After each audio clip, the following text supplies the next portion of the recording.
Hi guys, this is Hero, and today I'm going to be discussing the difference between true spirituality and having a spiritual ego. Okay, so what is true spirituality at a gist in general?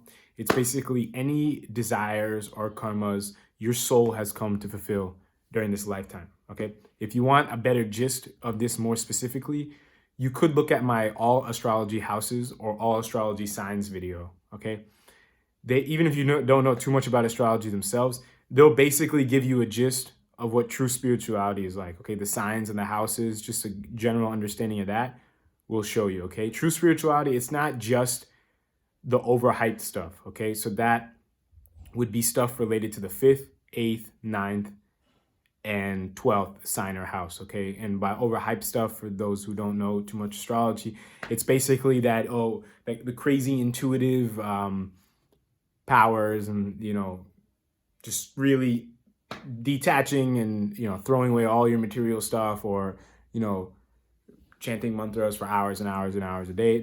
These could all be very, very important parts of your journey. Okay, but that might not necessarily be all of your journey.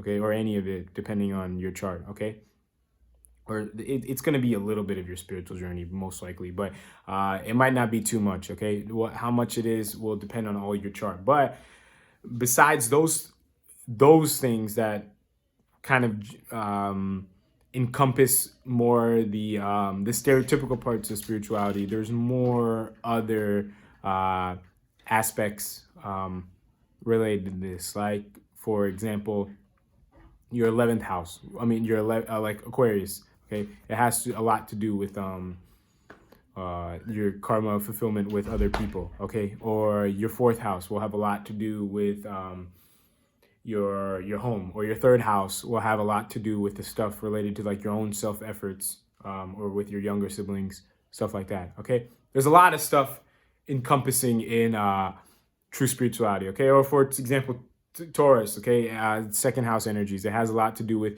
your karmas or desires related to the karmas and desires. I use interchangeably. Okay, they're just things we got it at a soul level. Desires, they're also just as important as karmas. Okay, I consider desires and karmas just things we got to do. Okay, whether we like to do them or we don't like to do them, these are kind of just terms that we've kind of annotated towards these. But you could say also, for example, second house has to do with true spirituality, because that has to do with like food you're meant to eat during this life. Okay, or vehicles you're meant to drive, stuff like that. Okay, I think you guys get the gist of what true spirituality is.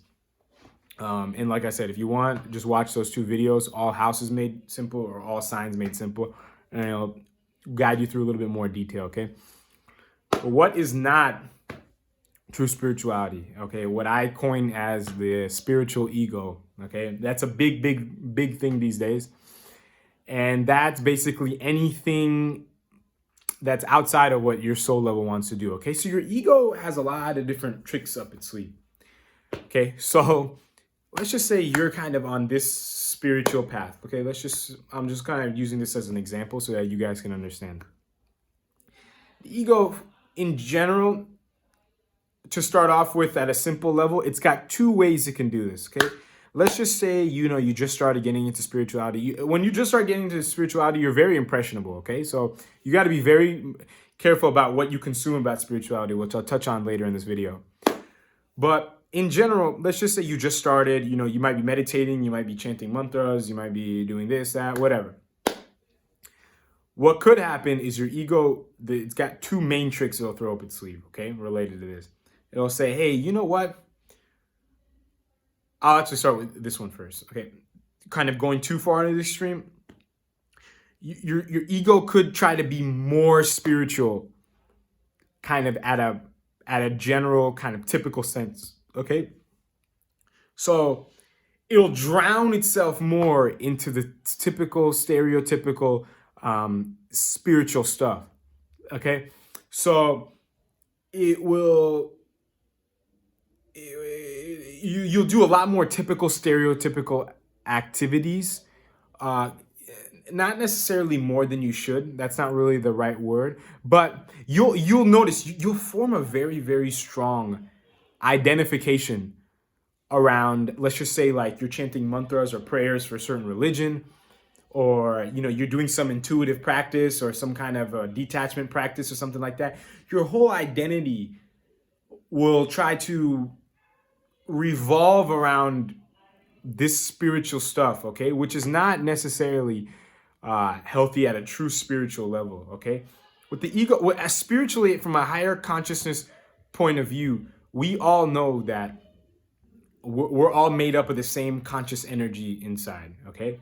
But the ego tries to separate ourselves, okay? And one of the ways it could do that is through spirituality. It could be like, oh, I'm chanting this mantra 100 times a day, and I'm the only one doing this. I'm so awesome, okay? Or I'm doing this intuitive practice or something. I'm so great, okay? We want to avoid going down this trap, okay? Because it will be very, very, very detrimental to our true spirituality. The other trap it could do is, let's just say you're doing some kind of practice or something related to anything, spiritual. Your ego could be like, oh no, we're getting way too much into this. We're crazy, something. We don't want to be perceived as weirdos or whatever. Let's go a little bit back more towards materialism. Okay, so that's kind of the second trap. So you can see it's either you're drowning yourself in this, not really drowning yourself in this, but you're forming this very, very strong identification about this, or I notice you're scared as far as that connection you'll form, or how you'll be perceived by other people or yourself or something. So you'll kind of run away from this. Okay, so these are kind of the two tricks that ego will play on you. Now, the spiritual ego concept more comes into the first part, which is more forming that very, very, very strong identification around this. Okay, so, and I'll actually touch here on the whole watch what you read and see, especially on the internet, right? So a lot of gurus and stuff online,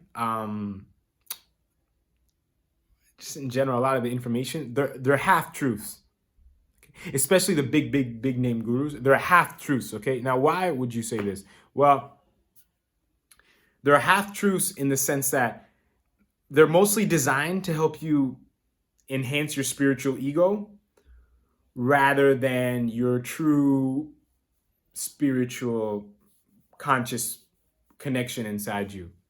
Okay, and you'll notice this right off the bat, because so there's a quote, right? If you catch a fish for a man, he eats for a day. If you teach a man how to catch a fish, he eats for a lifetime. Okay, you'll notice the spiritual ego, because they'll have very, very, very strong viewpoints that they'll try to throw on you. Now, like I said, they're half truths. They could have some element of spirituality to them, but what it does is when they throw their strong points on you, your ego gets going. It activates your spiritual ego, and it's like, oh, is this right? Is this wrong? Blah, blah, blah. I think you can kind of see where I'm going with this, okay?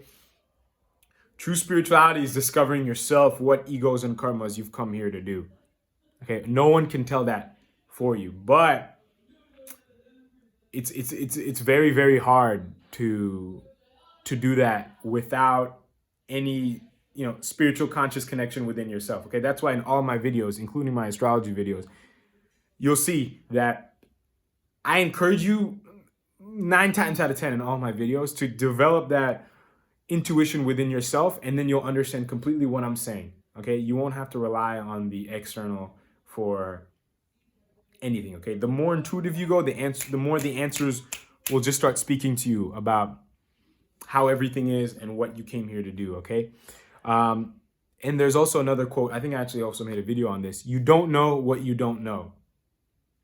Okay, this is a quote you can use for yourself to keep your spiritual ego humbled. Okay, the best way to humble your spiritual ego is to not perceive of yourself as quote unquote right, or you're doing the best thing. If you notice you're kind of going down these, you kind of inhabiting these mindsets, most likely you just want to keep an eye out on your spiritual ego. Okay, you don't want to get too far ahead of yourself, like I'm doing the best, I'm right, everybody else is, they're not up there like I am, stuff like that.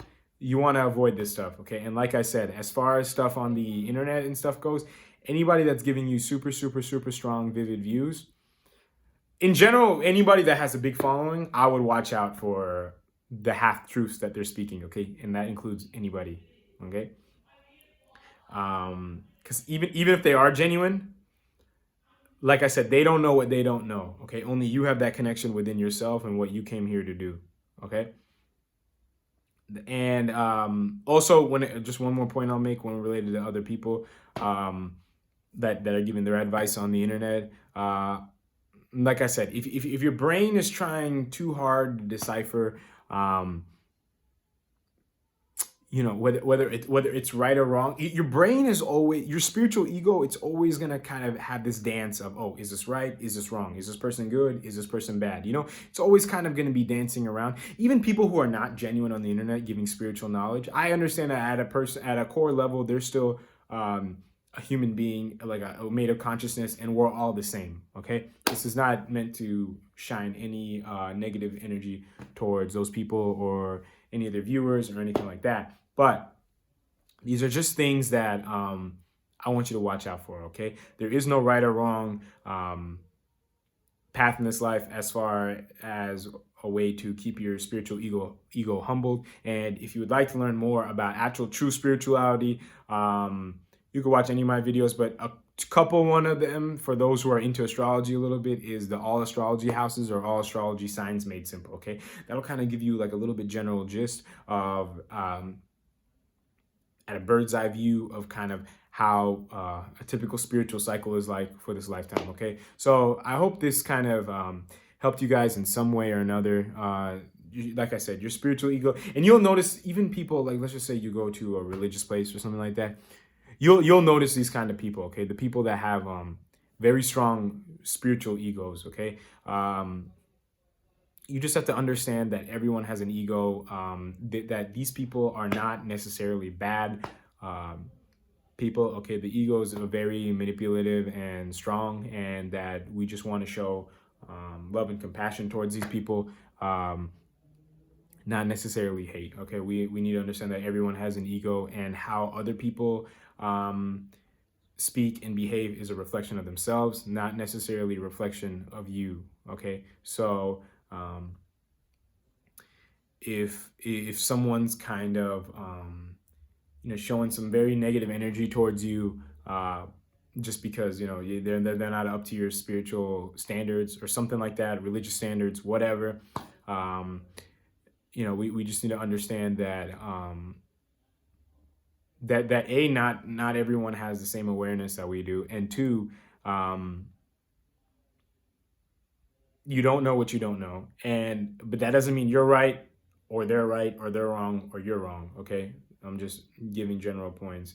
And that that three, like I said, how other people treat you is a reflection of themselves, not you, okay? So if you guys have any questions, let me know. And until next time, talk to you guys later. Hope you guys learned a lot. Thank you.